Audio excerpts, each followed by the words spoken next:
daerah, kemudian juga ada kaitan-kaitan dengan ketersediaan dan kesiapan dari daerah itu sendiri. Nah, ini yang harus kita perhatikan. Dari sisi epidemiologis tentunya ada dua hal yang harus diperhatikan.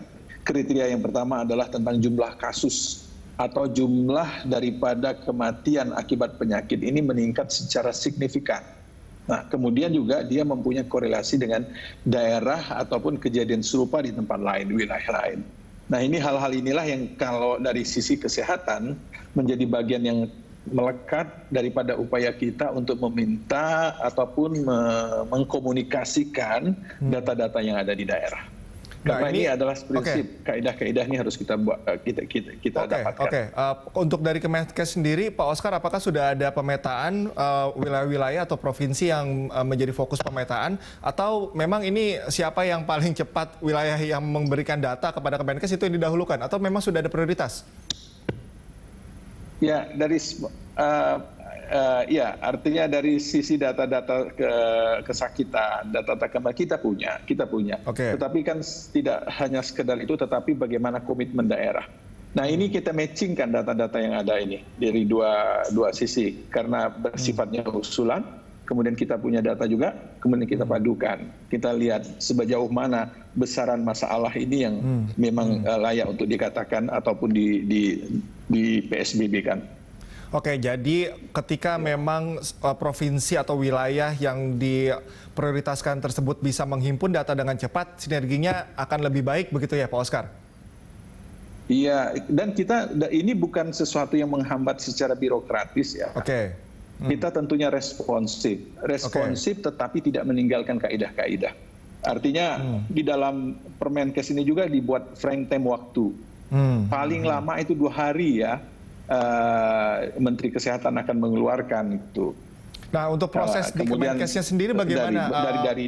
Tahapannya akan seperti apa, Pak Oscar? Ketika data sudah masuk di Kemenkes, prosesnya akan seperti apa? Tahapan-tahapan yang akan dilakukan?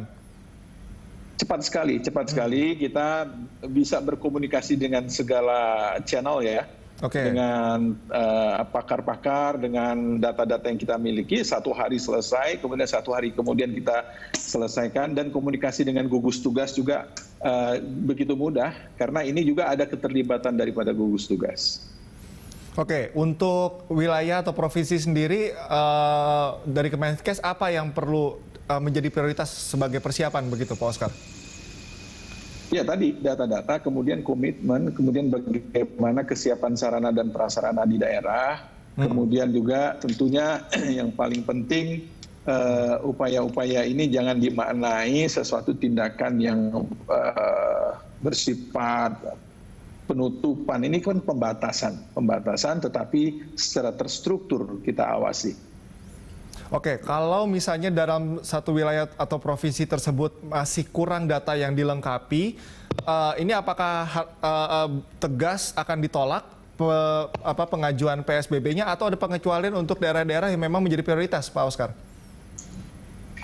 Saya rasa data ini tidak susah. Data ini pasti ada. Data jumlah kesakitan, data kematian di daerah itu pasti ada. Tinggal ya secara ini kita harus dapatkan. Karena ini sebagai bukti. Jadi bukan sesuatu persoalan yang sulit ya untuk mendapatkan data ini. Dan komunikasi itu pasti terbangun. Untuk sekarang Pak Oscar, sudah ada provinsi atau wilayah yang mengajukan PSBB?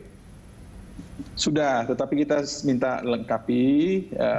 Artinya bukan, artinya mungkin dalam 1 hari 2 hari ini kita bisa selesai. Ada berapa wilayah Pak yang mengajukan PSBB sampai dengan saat ini? Seingat saya DKI ya.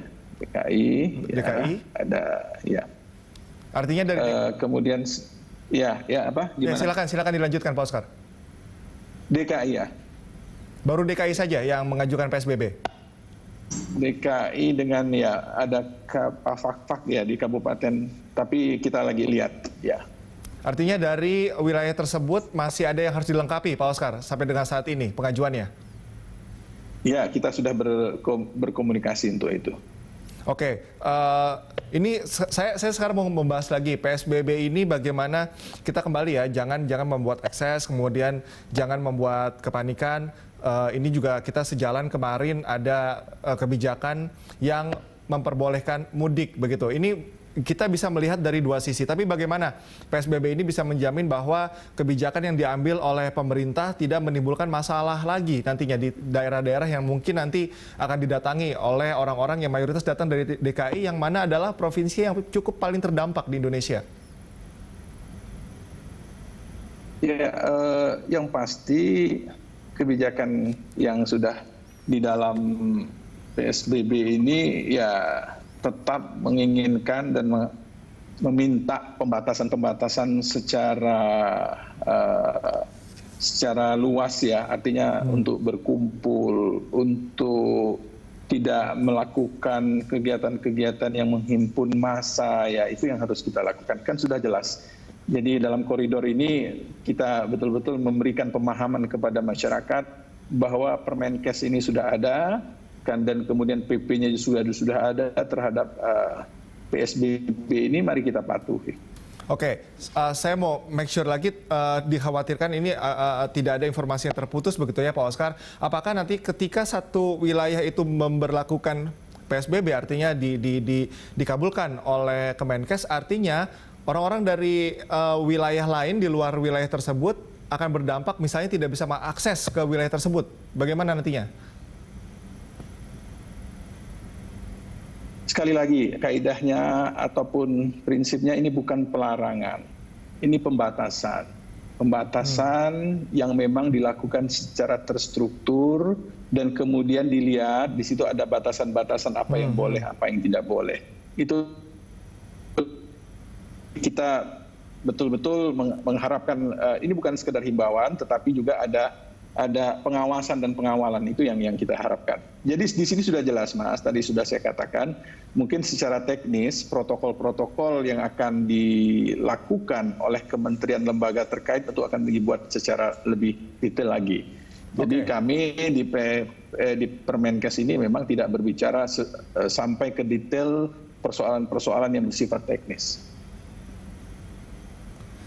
Oke, tadi kita bicara protokol. Tadi Anda sempat singgung protokol. Ini juga di gugus depan saat ini ada Kemenkes, ada juga gugus tugas. Bagaimana pemisahan kinerja ini bisa saling bersinergi agar nanti tidak terjadi autopilot istilahnya? Bagaimana memastikan sinergitas ini bisa terbangun antara Kemenkes kemudian juga gugus tugas? Ya, kami berkomunikasi pasti. Apapun yang dilakukan, apapun yang diusulkan dari daerah, ya tetap gugus tugas mengetahui dan melalui koordinasi dengan gugus tugas. Dan malahan seandainya memang pun sifatnya nanti akan diberikan status PSBB itu oleh pusat, gugus tugaslah yang memberikan usulan kepada Menteri Kesehatan. Jadi bisa dalam sifat usulan, bisa dari daerah, bisa juga pusat memberikan status itu, tapi melalui kajian, melalui koordinasi, melalui komunikasi dengan PPS, dengan gugus tugas. Tidak ada hal yang sulit di sini.